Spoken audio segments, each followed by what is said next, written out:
attraction. Yeah, but I think like if we were given a gift of like, here's an iPhone, we'd be like, yay, we'd love it because we like iPhones more than flowers, you know what I mean? And obviously they're more expensive, but we just don't appreciate flowers as much as back in the day. Could I say something really quick? Go ahead. Then I have to come in, and then I have to redirect a little bit, but go ahead. I just wanted to say that I agree. I think flowers are great, but I think that possibly like on the first date, they're probably not the best idea, because I think girls in this case could possibly get used to the materialistic gifts, and then they're not going to appreciate the man as much, and they're going to get used to, as I mentioned, the gifts in the future.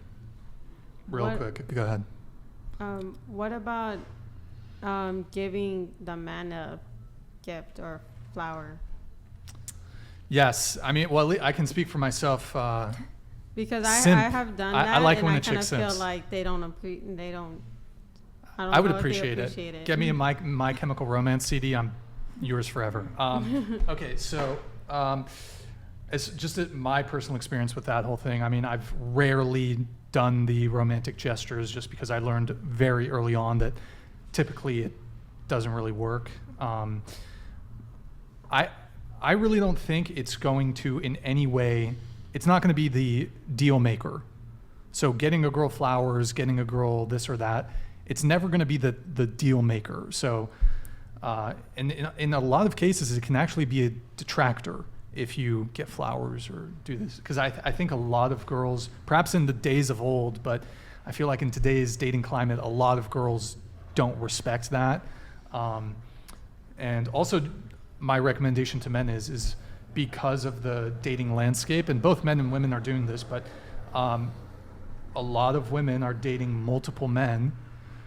So I don't think that you should be adhering to your traditional gender roles with women who have as many options as they do and are dating and sleeping with as many men as they are. I have a question. What's up? When you're going out with a girl, can't you kind of tell like who she is? You could research her. You could know like who this human is that you're taking out, right? So, but you feel that when you say that, you're kind of like assuming that she's just like going around with like 10 other dudes and fucking them like on the spot, and you know that she's just meeting up with them like in a Target and not going on a date, and she's just like doing booty call. But like how do you know? Like how are you assuming that? Like how are you making that assumption? I just want to know. Well, I mean, there's a few ways. I mean, first off, it is to some degree an assumption because that seems to be the norm.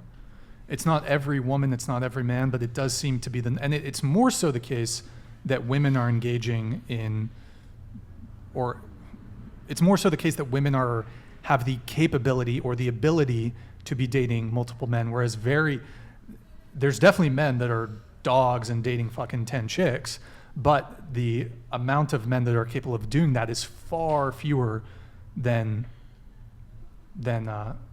on the opposite side.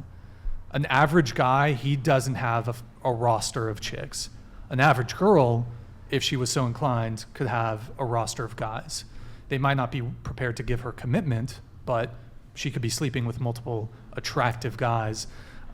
So I think as a man, you ought to expect it more.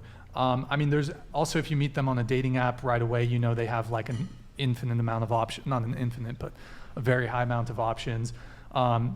You can sort of look at someone and sort of get a sense for how they move. You know, if they go out and party, if they drink, you know, look at their social life. For example, I don't go to bars, I don't go to clubs, I don't drink, so I value that in the partner. But that's not always a guarantee, because some very unassuming women who might be very quiet, might be very shy, introverted, can be putting up bodies.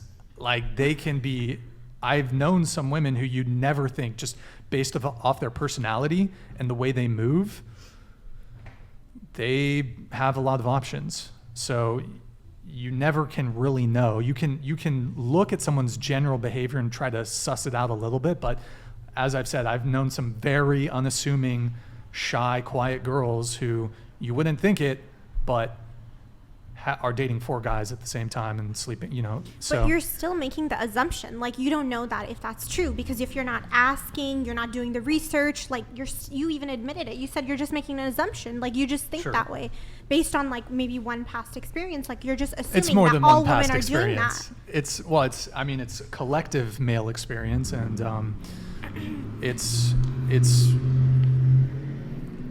I mean, you know what's going on. I've heard from women.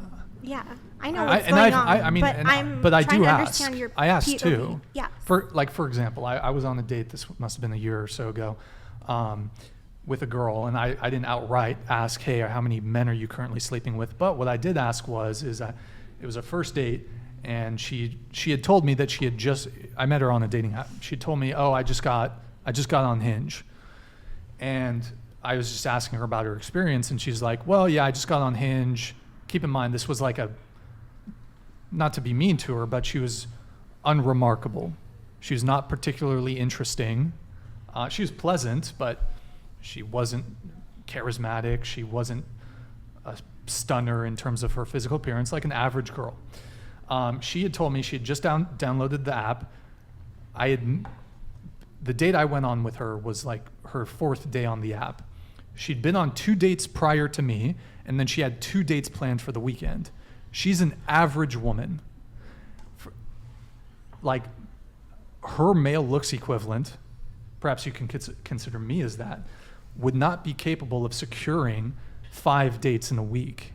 So, I mean, I'll ask questions and they'll reveal themselves. I mean, she may have very well not be sleeping with any of them, but the fact that she's going on 5 dates with, I don't even want, that's not worth my time.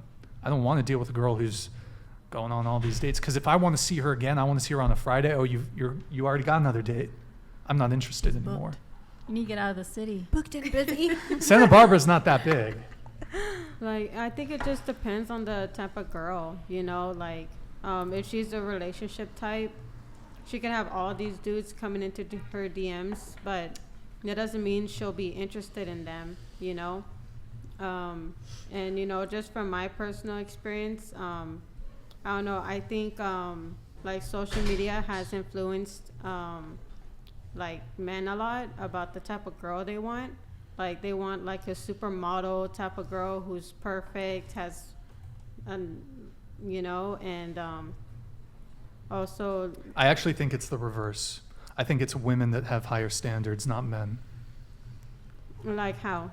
Well, I mean, I would say that women, generally speaking, are pickier than men are. And I think there's perhaps a biological basis for that. But I don't think it's men out here with absurd standards. Well, it's because, in my opinion, I think women are just more like emotional beings and men are more logical.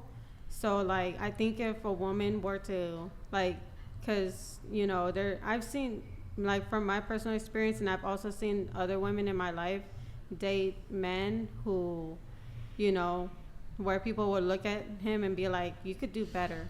But that's because the woman has an emotional connection with him. Sure. And where men, the emotional connection comes after logic. So they're more like, okay, what can she do for me? What can she provide? And things like that, you know? And then later on, then emotional connection comes after. So I don't think like women are more picky. I think it just depends on the connection.